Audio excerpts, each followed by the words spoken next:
This organization all along has preached that, you win. That's the bottom line. It's what you play for. Winning a World Series, it has a lot more than just one person saying, oh, that's going to be my goal. You got to have a great team. To play in the new Yankee Stadium and win a championship in the first season of that stadium, it's just been a great ride so far. It's nothing like it. Biggest city in the world, and being able to win a championship was a great feeling. It's nothing like winning a championship in New York. It's everything I envisioned or dreamed about since I was, 5 years old. But now we want more. It becomes an addiction, and you want to just keep winning. It's not easy to win. Teams are going to be ready for us. They're going to try to get us, but we have to get that swagger. We have to get that chip on our shoulders and go out there and play like world champions.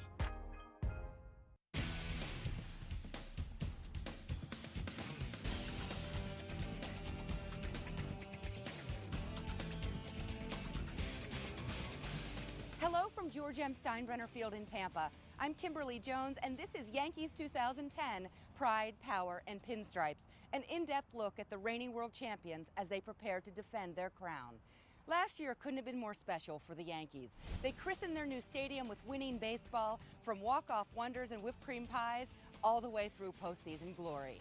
And what effect did that 27th World Championship have? Well, it made the Yankees hungry for another.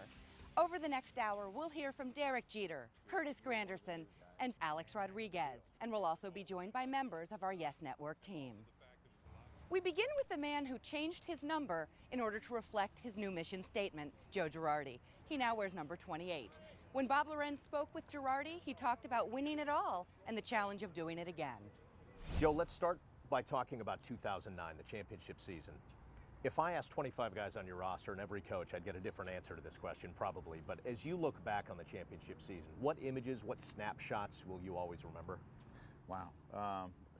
There's a lot, but I think it's the last out is what I remember. The ball hit to Robbie Cano, and how guys like Francisco Cervelli almost ran into the base runner. They were out to the mound so quickly, and if you watch the tape, they almost interfere. The excitement in the guys, amazing. It absolutely is amazing, and as you transition to the 2010 season, the quest is to do it again. You do it this season, though, without Johnny Damon and Hideki Matsui.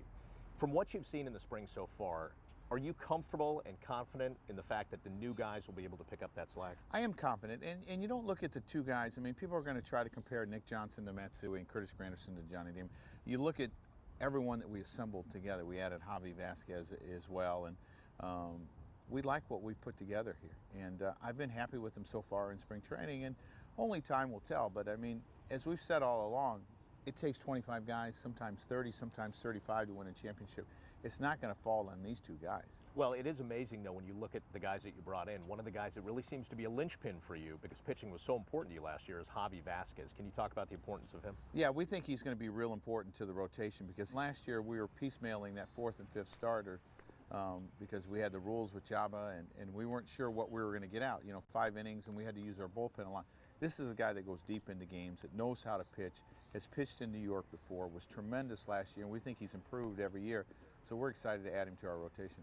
Jabba Chamberlain, Phil Hughes, they get a lot of attention. Are you ever amused by the fact that that is always a topic of controversy, of debate on sports talk radio? Well, it used to be just Jabba. Is he a bullpen guy? Is he a starter? Well, Phil went into the bullpen and did so well last year. The debate's going to go on about him as well. So, these guys, what they did is they performed very well in the bullpen.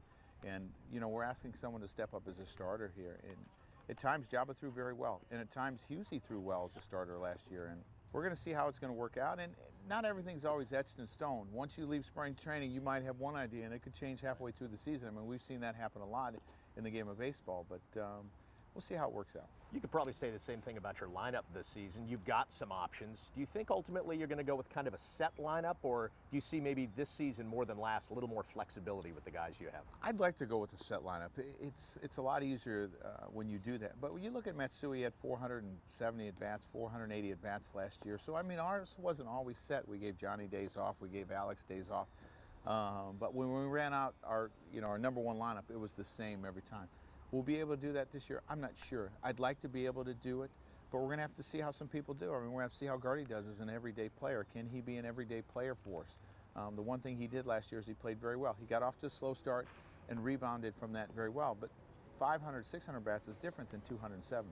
One of the things that people noticed about you last season, that you were a little different manager in year 2 than you were in year 1. I think that's fair to say. I guess the old dog learned a few new tricks. Yeah. I mean, not that old a dog, but anyway, you know what I mean. An old dog, you got it. Now you're coming off a championship season. What have you learned from year 2 that maybe makes you an even better manager in year 3? I think you learn your players.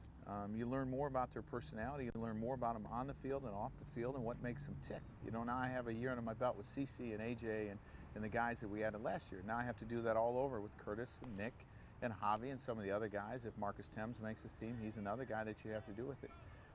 But the better you get to know these guys, the better you understand what makes them tick and what some of their signs are when they're giving you signals. And I think that's real helpful. Final question. This also came up at the start of spring training, the fact that you, Derek Jeter, Mariano Rivera do not have contract extensions beyond this season. It's Yankees policy not to do that. I know you've said publicly, I mean, you're okay with that. You knew that was coming, but is it ever in the back of your mind, or do you look at it more as a motivator, or does anything change for you? It's really never in the back of my mind. You know, obviously you're here to perform every year, it's whether you're a player or you're a manager, and I feel fortunate whenever I have these pinstripes on. And I'm one of 30 managers in the big leagues. I'm pretty blessed, and I know that. So I don't really worry about my contract. I believe the good Lord's going to take care of me, and he's going to put me where he wants me next year. Thank you, Bob. Tune in all season long to WB Mason Presents The Joe Girardi Show for insight and news right from the manager himself. The season debut airs Saturday, April 3rd, immediately following the Yankees game against their future stars. All other Joe Girardi shows will debut on Sundays throughout the season. Joining me now is our newest addition to our Yes Network team, former baseball writer for the New York Times, Jack Curry. Welcome, Jack. Great to be here, Kim. All right, you have covered the Yankees since 1990. What stands out?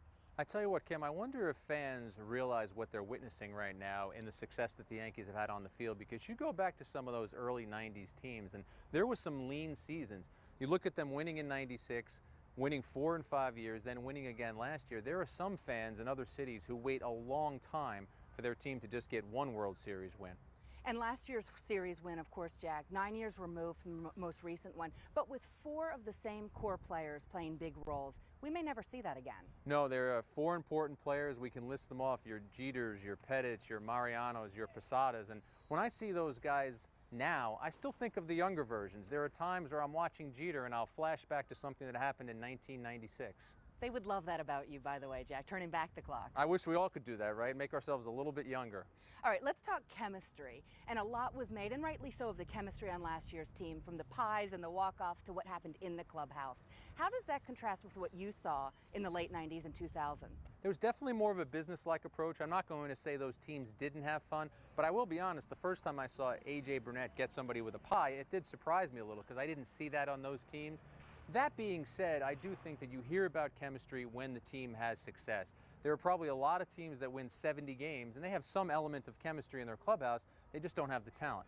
Everyone likes each other when they win, right? Absolutely. All right, you're not the only new addition this offseason. The Yankees made some changes as well. We know we're going to hear from you and Curtis Granderson later in the show. What stands out to you when you think of Granderson becoming a Yankee? Well, I think Granderson is going to fit into New York, but I do think there's a lot of pressure on this guy, Kim. He's traded for Austin Jackson, a highly touted prospect that the Yankees were thinking was going to give them big things. Johnny Damon switched teams, so we're going to hear a lot about those guys. But I also think playing in that ballpark, I think it's going to suit his swing, and I really do think he's going to be a huge addition for the Yankees. I think you're a huge addition to Yes. How do you like that? That's great. Keep saying that. We're going to have fun, Jack. Thanks a lot. Thank you. When we come back on Yankees 2010 Pride, Power, and Pinstripes, I'll sit down with Captain Derek Jeter, and later, members of the Yes broadcast team weigh in on the season ahead. Plus, Michael Kay talks with Alex Rodriguez. Stay with us right here on Yes. Yankees.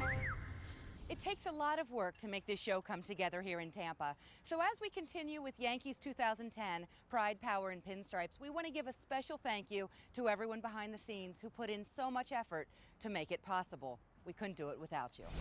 Let's talk now about Derek Jeter. It only seems like he's been a Yankee forever. As Jeter enters his 15th season, he shows no signs of slowing down. Derek, what is the difference being in camp when you're the defending world champs versus when you're not? The only difference is you're not answering questions on what went wrong last season, pretty much, because you know, you're coming to spring training, you're not thinking about last season. Last season is over with and done with, and your expectation level remains the same here. So in that sense, it's basically the same. Is it constructive, though, to look back and say what went right? Because obviously you do Well, want yeah, to do it again. Exactly. I mean, you can look back and look at all the great things that happened last season and you know, how we came together as a group. But once you're on the field, I mean, last season doesn't help you out this year. I mean, you have to come ready and focused and do the same things we did last year. I'm assuming over the last 5 or 6 months it hasn't changed your opinion that pitching wins championships, right? No, I've been saying that for a long time, and that's the reason why we won last year. So how do you feel when you look at this pitching staff, especially a rotation with Javi Vasquez back? Feel good. We feel good. I mean, you add Javi, and people forget that, you know, Javi made the All-Star team his year that he was with us, and you know, he's a great pitcher. I think he's gotten better throughout the years. Last few years, we faced him last year, and when he was in Atlanta, he had a great season with the Braves, and we expect him to do some great things this year. But Javi's a quality pitcher. He goes out there, he pitches every 5th day, and you know, he's a workhorse. Isn't it funny, Derek? People will say, well, look how it turned out last time. Last time was 6 years ago. In pro sports, that's a generation. Yeah, it's a long time ago. It's a long time ago, but you know, we expect good things from him. That's basically all you can say about that. And what have you learned about Curtis Granderson that you might not have known watching him from afar when he was a Tiger? Well, I played with Curtis last year in the WBC, so I got an opportunity to get to know him. He's a great guy. I mean, everyone knows about his talent, but you know, Curtis is a fun guy to be around. You know, he's learned a lot from when he first came up. He's gotten to be a much better player, and I think the New York Yankee fans are gonna enjoy watching him play on an everyday basis. For you, Derek, this offseason, I think we learned that last offseason you worked a lot on your agility, especially defensively. This offseason, was there something that you felt like you needed to work on and did? Well, you always have to work. You know, that's the thing. It's a game of adjustments. You know, you make adjustments in your workout routine, and you know, I made some minor adjustments this year as well, but I just wanted to stay strong, stay flexible, and try to continue the progress I made last year. Can you replicate chemistry, Derek? Can you take what last year's clubhouse had, put in a couple new pieces, take away a couple pieces, and come up with the same chemistry? Well, you know, it's funny because people always say, well, what comes first, chemistry or winning? Yeah. If you win, they say you have great chemistry. If you lose, they say you have bad chemistry. We've had great guys on our teams in the past, and we haven't won.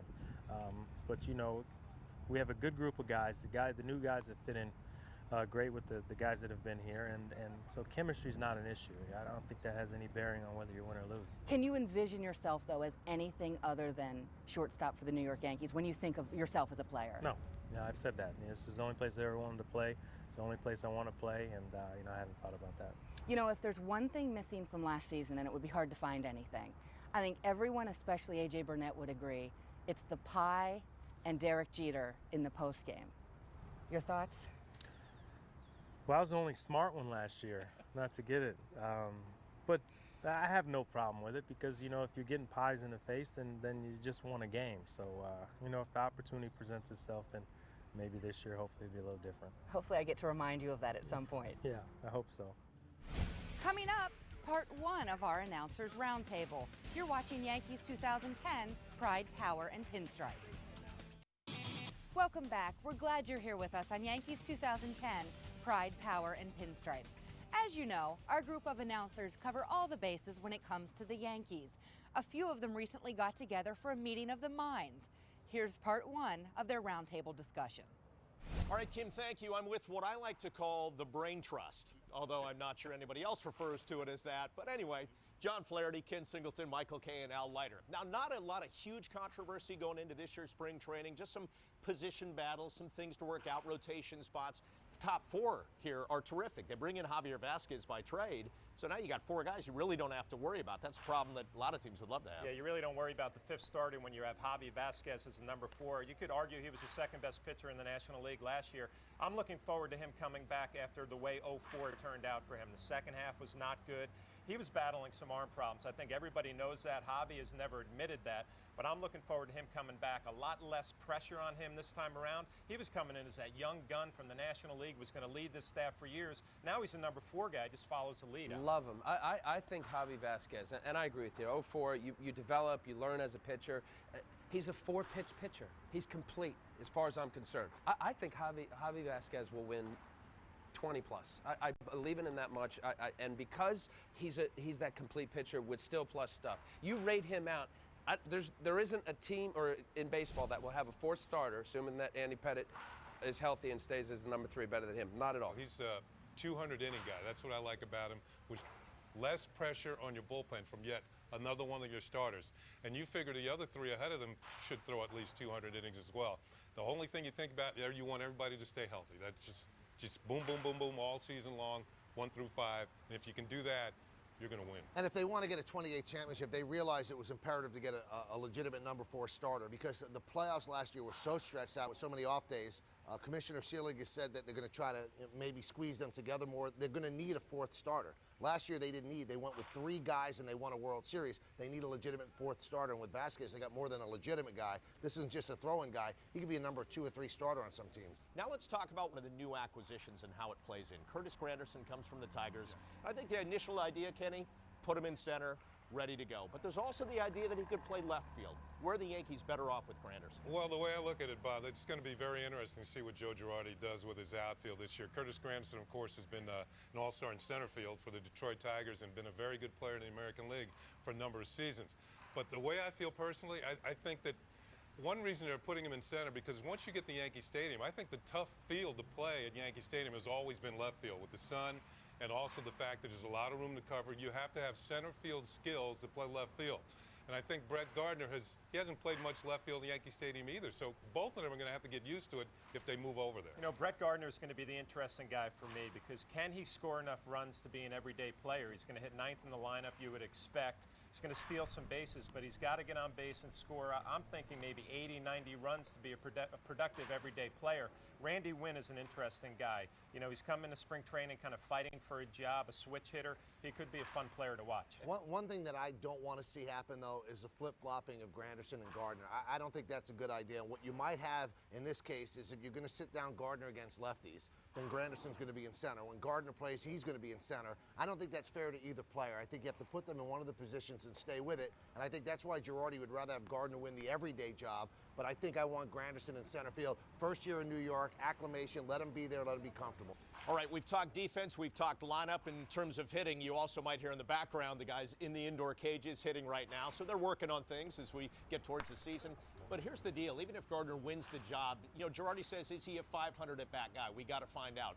As a guy, Al, who pitches against the toughest lineups or has, the number 9 guy is not going to beat you, right?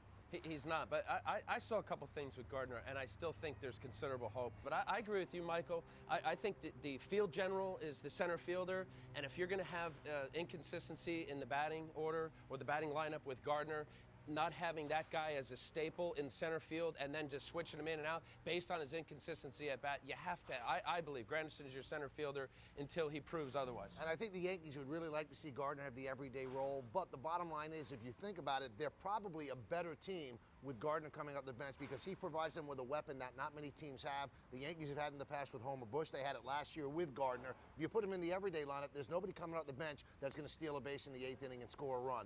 I think that's a little bit of a negative for Gardner as he tries to get this job. He's got to really grab this job by the throat because he's better off the bench for the team. For himself, obviously, he wants to start. All right, Kenny, I want to ask you just a quick thought about the lineup. It was a topic of discussion without Johnny Damon in that number 2 spot. It's Nick Johnson. And people said, well, you know, he doesn't run like Johnny Damon. Is it that big a deal or is it not an issue? Well, initially you would like to have somebody with some speed in the 2nd spot in the order, but Nick Johnson brings a different quality to it. I think his on-base percentage for his career is over 40%.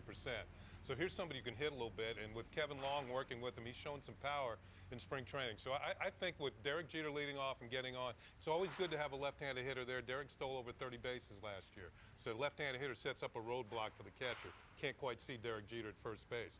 I like Nick Johnson in the 2nd spot because he can get on base for A-Rod and Teixeira and the guys that follow. You know, there is a concern about the fact that he doesn't have a lot of speed, but I asked Joe Girardi that, and he gave the perfect answer. He said, if we didn't have guys at 3 and 4 that would hit 80 home runs, I'd be concerned about the fact that he doesn't have a lot of speed. He doesn't need speed because those guys are just going to drive him home with doubles or home runs. So I don't think the Yankees are concerned at all about the lack of speed in the number 2 spot. Well, who else would be a better or at least a comparable suitor? I mean, most of Nick Johnson's career, he batted 2nd. I do like the fact that he, as a left-hander, he still can handle the left-handed pitchers, albeit there's not as many, especially in the American League East as far as starters. You have John Lester and Mattis. Maybe there's a couple Blue Jay left-handed starters. You have David Price down in Tampa. So the balance of a guy that can hit left-handers and situational, I do believe that. But as far as clogging the bases, I agree. You have a 3-4 hitter that can hit the ball out of Yellowstone, and I don't think it's really that much of an issue. And more than anything else, is that who would be the other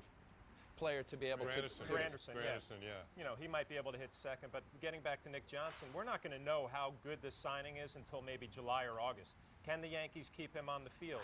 Is he going to adjust to the designated hitter's role? He hasn't done that a whole lot in his career.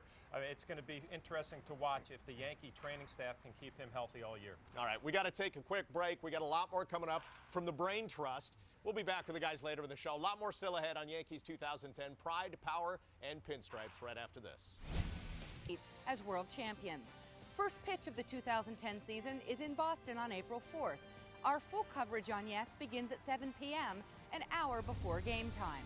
After Boston, they visit the Rays. Then they'll debut in the Bronx for their home opener on April 13th for the start of a 6-game homestand against the Angels and Rangers. After that, they'll play 9 straight on the road, including 6 on the West Coast, and finish April at the stadium against the White Sox. We're back on Yankees 2010, Pride, Power, and Pinstripes. It's time now to visit with CC Sabathia. Last year, Sabathia was beginning life as a Yankee. He proved a perfect fit. In fact, the only thing Yankee fans wonder now about CC is what does he do in year 2? CC, last year, you're first as a Yankee, 19 wins, you win a World Series. What do you do for an encore? It's going to be tough, but you know, it was a fun year last year. You know, first year at the new stadium, and you know, coming to this great organization with all the history to be able to win a championship was a lot of fun. What was the easier transition? What you did on the mound, which we've gotten accustomed to seeing you do in baseball, or fitting into a clubhouse and having the impact with your teammates like you did? I think, you know, fitting into the clubhouse was the biggest thing. And then once I fit in, I felt like I was comfortable here. Then it was easier to go out on the field and you know, try to help the team. That was my biggest thing coming in. You know, I've been in a couple of clubhouses in Cleveland where, you know, everybody was real tight-knit, and Milwaukee was the same way, and we had the same thing last year. We had so much fun, and I think that's the reason why we won. All of your teammates gravitate toward you, especially the pitchers, of course. These days, what do you tell Phil or Jabba when they come to you and they want to know advice after, say, a bad spring training outing, or just advice in general? Just keep going. You know, you're going to have trouble. You know, this game is based on failure. Just keep going and enjoying the process and having fun. These guys are young. You know, I forget that Phil's 23 years old, you know, so just keep going out working hard, because they definitely have the ability. Your workload the past couple of seasons has been unbelievable. It almost seems like you don't feel it, though. Do you ever say to yourself, is it going to catch up with me in one way or another? No, you just got to keep going. I have a pretty good routine in there with Dana and Stevie and Gino in there, you know, to keep my arm healthy. And I've just been doing the same things, you know, the past 4 or 5 years. And, you know, it's really been paying off, keeping me on the field. Does it help you at the front end of the rotation when they bring in a Javi Vasquez, a guy who you know is going to eat his innings, and another veteran who's been there and done a lot of the things in this sport? That was huge. You know, I mean, even, you know, the year we had last year, and then, you know, the Cashman and those guys going out and trying to make us better, and definitely doing that and getting Javi. You know, he's going to eat up innings. He's, you know, he's going to stay on the field. He's always healthy, and that's just that's huge for our pitching staff to be able to have, you know, 5 starters that can go deep into the game. We got so used to early in the season seeing your smile that we saw almost all season long. Do you ever feel pressure? No. I mean, I enjoy playing the game. I like to have fun. I'm always out here joking with Alex or Jeet when I'm on the mound. No, I mean, I put more pressure on myself than anybody could ever put on me. So, you know, I definitely just enjoy coming here every day. You know, they say, as you know, spring training's for pitchers, not hitters. They can be ready quickly. It seems like that's true for every pitcher but you, though. Maybe you and Mariano. You don't really need a long spring, do you? Yeah, I do. You do? Yeah, All right. if you see me pitch the last couple of times, I do. No, I mean, you know, you just getting back into getting your delivery right, getting your pitches where they need to be. Secondary pitches always are the last thing to come for me. So, you know, about the second to the last start of spring, I'm pretty much ready to go. CC, as a guy who was new to the Yankees last season, along with AJ, Teixeira, Swisher, do you have advice for the new guys this time around? Just to be yourself. You know, Curtis is a great guy, and you know, he's fit in our clubhouse great. And I think if he just bees himself and not try to do too much, then he'll have, you know, the years that he's been having in Detroit. Is it different sitting here as a World Series champion compared to previous springs when you've wanted that World Series? No, because, you know, we know it's a new season. You know, last year's in the past, and, you know, we have, you know, a lot of work to do to get back to where we were. You know, starting off with winning our division. That's always our first goal. And, I think we have the team in here to do it. Straight ahead on Yankees 2010 Pride, Power, and Pinstripes, Jack Curry sits down with new Yankee Curtis Granderson. Pinstripe Pride is region-wide, now that you can catch live Yes Network Yankees games on the web with Optimum Online. At just $69.95 for a full season, you can watch the Bombers practically anywhere, all for less than a song. If you're an Optimum Online customer who watches Yes on IOTV, just go to YesNetwork.com to sign up for your subscription now. Want to know what it takes to be a leader? How about just being the best? Like Ford Escape. This SUV gets up to an unbelievable 28 miles per gallon. And during our leadership sales drive, you can get 0% financing plus $2,000 cash back. That's both 0% and $2,000 cash. Plus, Ford has quality that is unsurpassed by Honda and Toyota. And now you can lease for only $239 a month. Ford Escape. Less stops at the pump. More savings in your wallet. The leadership sales drive at your Tri-State Ford dealer. Was it the number 7 train that carried his barrels across the land? Or was 7 simply his lucky number? Some say there were 7 women in his life, but one held a special place in his heart. Truth is, only Jack Daniel knows the true meaning of old number 7. And we won't be hearing from him anytime soon.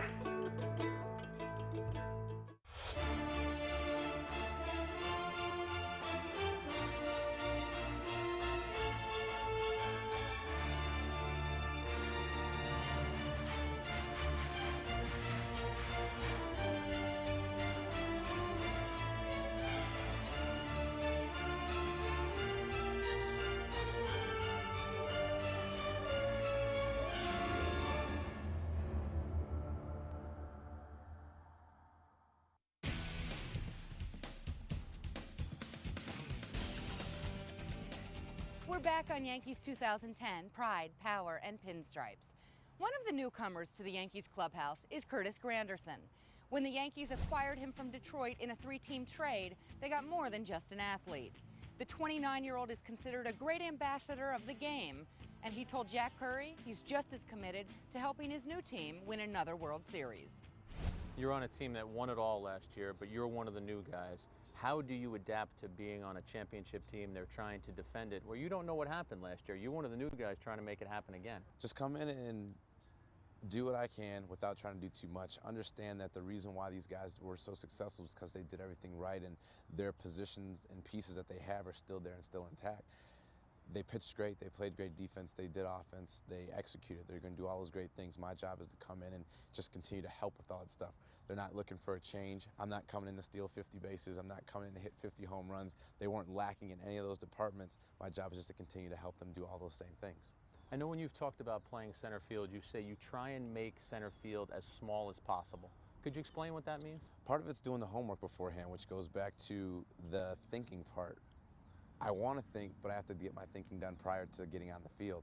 So when I know certain hitters are coming up and I know the pitcher that we have on the mound, statistically guys tend to hit the ball in different parts of the field.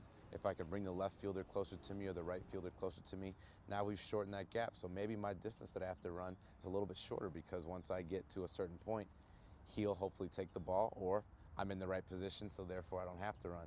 Two of the questions that have hovered over you all spring, and they're going to last all year. Curtis, center field or left field? And Curtis, where are you going to hit in the lineup? If we said stop being Curtis Granderson, you're Joe Girardi for a minute, where are you putting Curtis Granderson? It all depends on the day. There's certain different things that are going to determine what's going on. Defensively, there might be a field I play better defensive end than another guy, and vice versa. At the same time, though, the flexibility with the guys that we have in the outfield, I think, is a great thing to have. The fact that me and Brett Gardner can both play center field, play left field. Nick Swisher can play center field. People forgot that he's played center. He also can play all three outfields. Randy Wynn can do it. I think that's one of the best problems to have, the fact that you can mix guys out there and you feel comfortable with it. From the lineup side of things, same thing. There's a couple guys I definitely think aren't going to move. Derek Jeter, unless he's getting an off day. Alex Rodriguez and Mark Teixeira, those three guys have solidified their spots in the lineup. Everybody else, again, can be very flexible. It's funny to think that myself, Nick Swisher, Jorge Posada, Robinson Cano, Nick Johnson could all be batting 7th, 8th, or 9th and be very successful on this team, and that's a great thing to have. So at the end of the day, it's kind of going to be shuffle it up and see what ends up happening. Today it might work. We try something again tomorrow. A lot of Yankees, past and present, have said to me, when you get to New York, it's a different mentality. There's something different about playing for New York with the Yankees, the pressure. Have you noticed that yet, and have you quizzed any of your teammates about what it's going to be like? I haven't talked to the teammates yet. I'm kind of waiting to get first all the names underneath my belt, you know, and situate on who are the jokesters, who are the pranksters, who are the serious guys all the time, and when guys need to be bothered. Secondly, the one thing I have noticed most here in spring are just the fans. That's been the biggest thing. The amount of fans that come out to watch practice, the amount of fans that are so intense in February and March, ready for us to win now, even though we haven't played a regular season game. So I know once we get to the beginning of the regular season, it's going to turn up even more, and that's to be expected. That's when I'm going to go to the players again to understand, wow, how big really is this Boston-New York rival on day one in April, in May, and June as we continue to go on. How big are all the other games? How crazy as things are going to be once we start the beginning, get to the All-Star break, and hopefully make it to the postseason again. Thank you, Jack. Two of the other Yankee newcomers are familiar faces. Javier Vasquez, who pitched for the Yankees in 2004, returns thanks to a trade with the Braves. DH Nick Johnson, who broke into the majors with the Yankees, is back after signing during free agency. Both are expected to play vital roles on this year's team.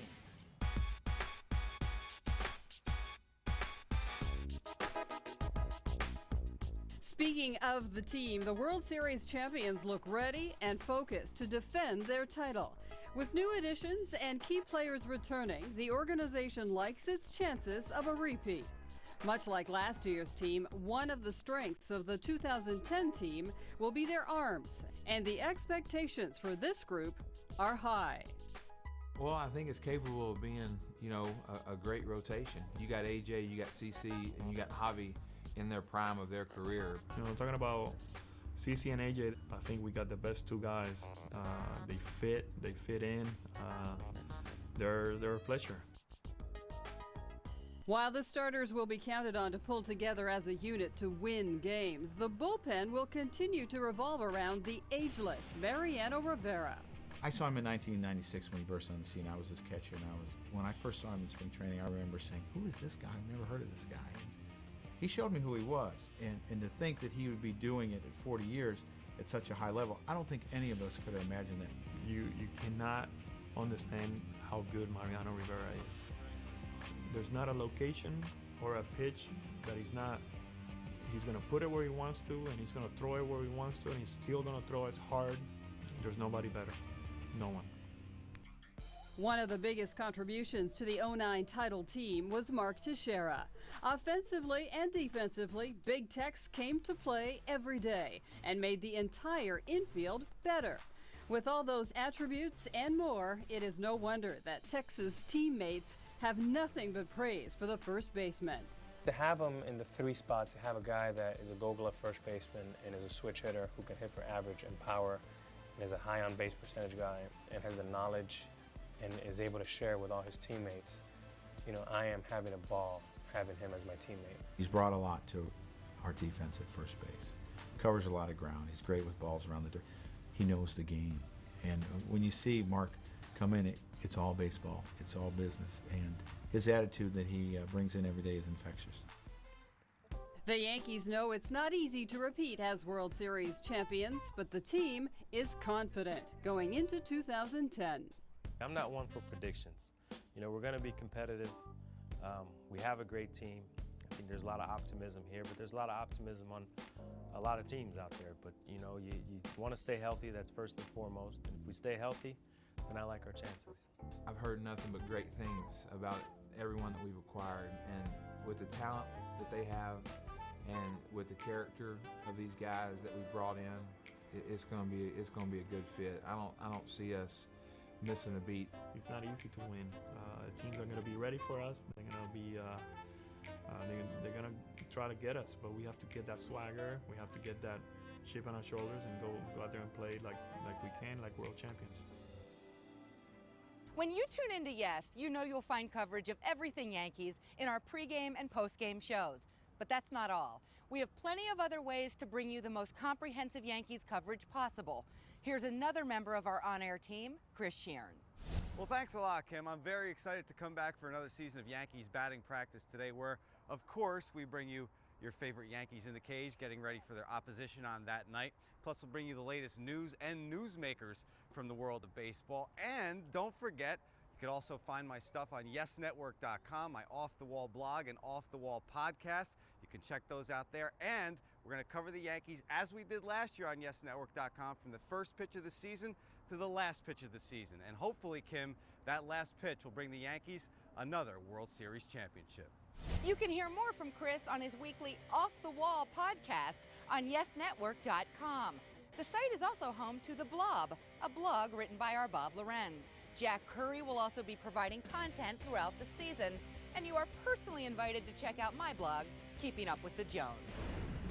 Up next on Yankees 2010 Pride, Power, and Pinstripes is Alex Rodriguez.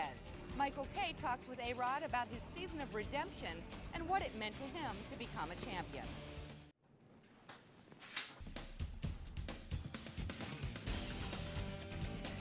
Thanks for coming back with us on Yankees 2010 Pride, Power, and Pinstripes. 2009 was quite a year for Alex Rodriguez. After hip surgery, he said he was staring retirement in the face. After playoff heroics, he forever shed the label of being unclutch. When Michael Kay sat down with Alex, they discussed all that and much more. Alex, I know it's a cliche, but what a difference a year makes. Last year, I remember we sat here and you were apologizing to the fans and all that. And I mean, how much different is this season for you?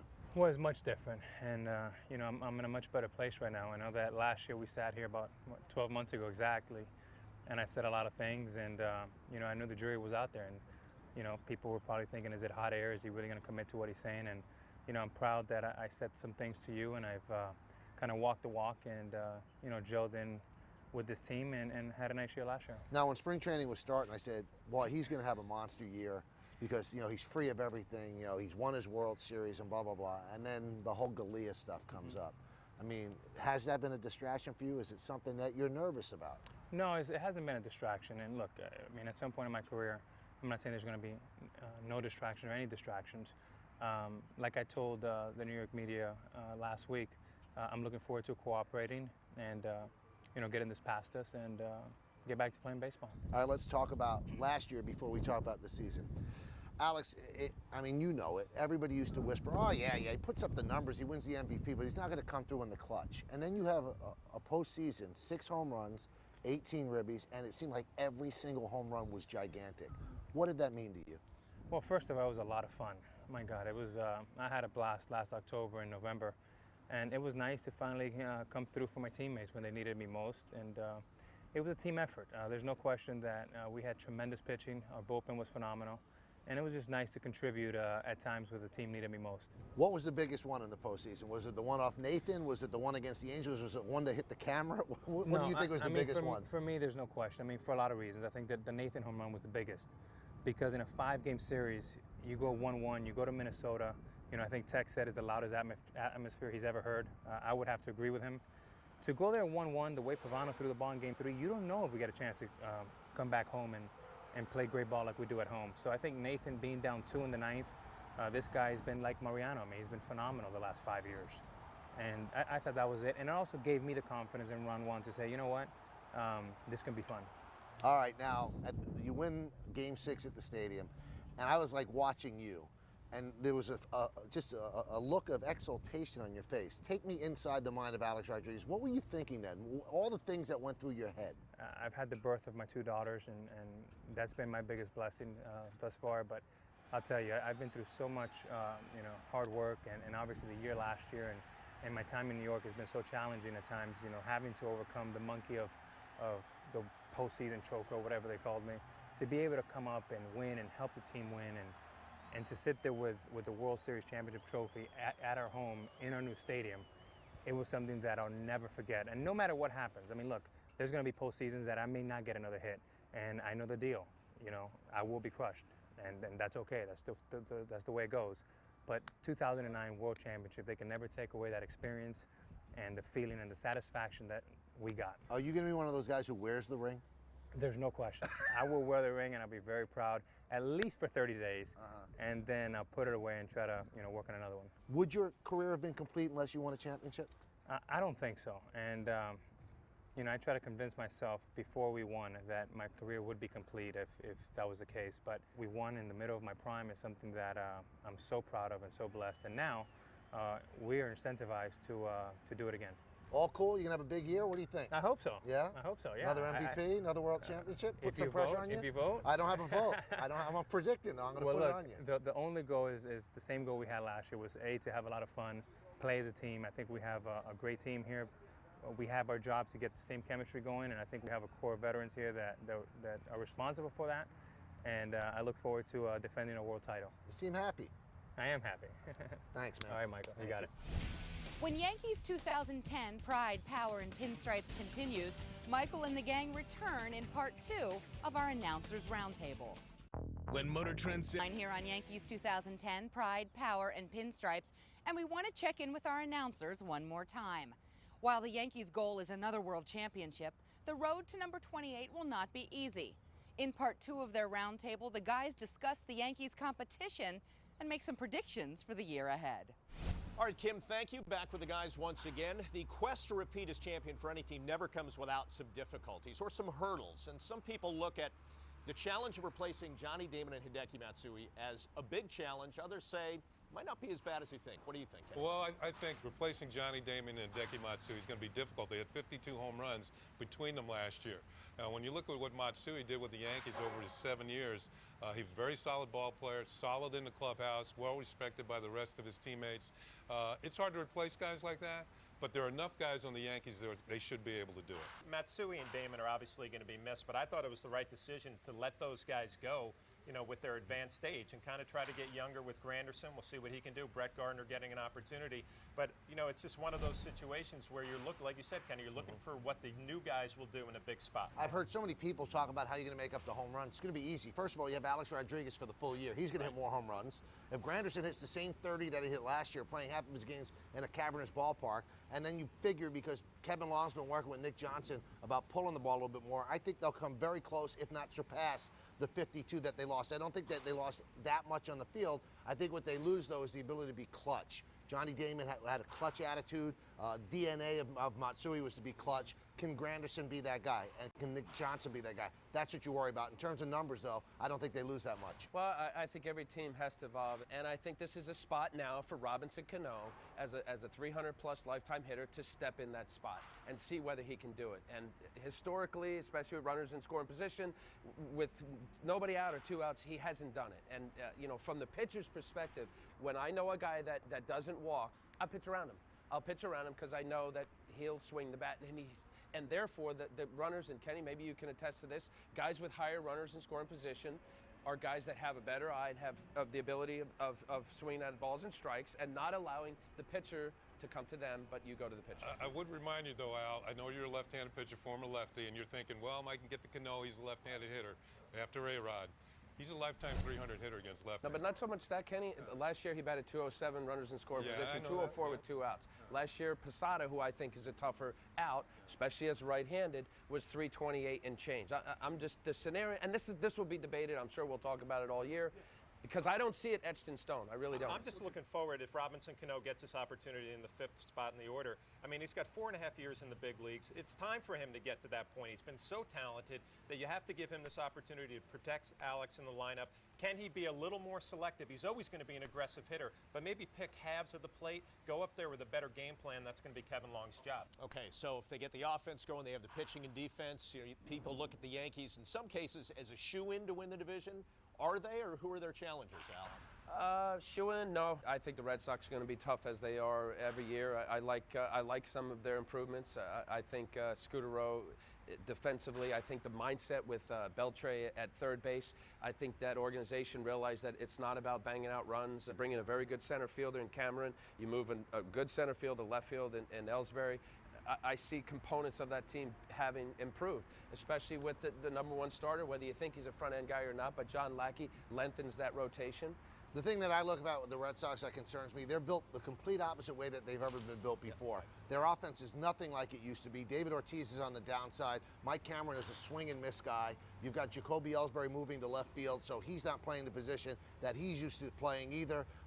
Then you have Victor Martinez behind the plate, who's a good hitter and not a great catcher. I think they've got 5 outstanding starters. Their bullpen's not bad either. I don't think they have the hitting to stay even with the Yankees. I just don't. You know, and you can win by scoring less runs here, John, but the question is, isn't the margin for error less for a team like the Red Sox? Well, especially at Fenway Park. I mean, you're going to have to bang out some runs in that stadium. I mean, the Yankees are going to go in there with a loaded lineup, so it's going to be interesting to watch how that plays out. The Rays are really excited about their year this year. You know, Pena's going to be a free agent after the year, Carl Crawford. They're kind of feeling like we have to do it again this year and get back on track. We'll see if the pitching staff can hold up. Now, I think of the Rays as a bounce-back team. They look like they want to be that way.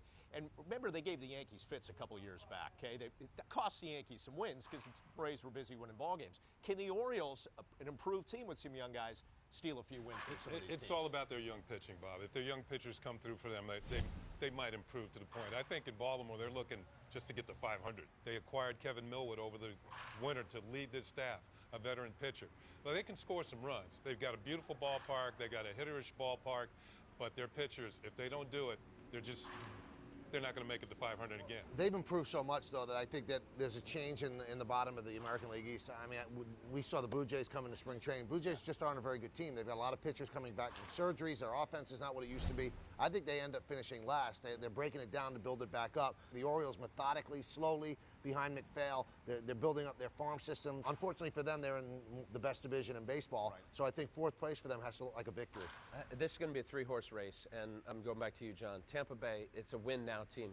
Of their 25-man roster, 13 of them are either going to become free agents or arbitration eligible. They have 5 very good arms, albeit some inexperience there. I think Wade Davis is electric. I think what Garza did last year, David Price hasn't emerged yet. You talk about coming into a series with those 5 arms, it's going to be tough.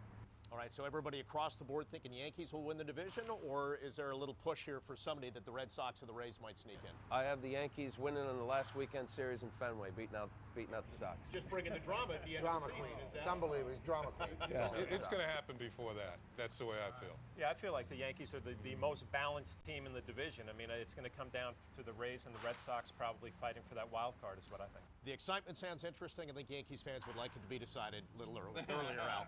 All right, Kim, let's go back to you. All right, Bob, thank you. And we're going to hold you guys to those predictions. Well, that's going to do it for Yankees 2010 Pride, Power, and Pinstripes.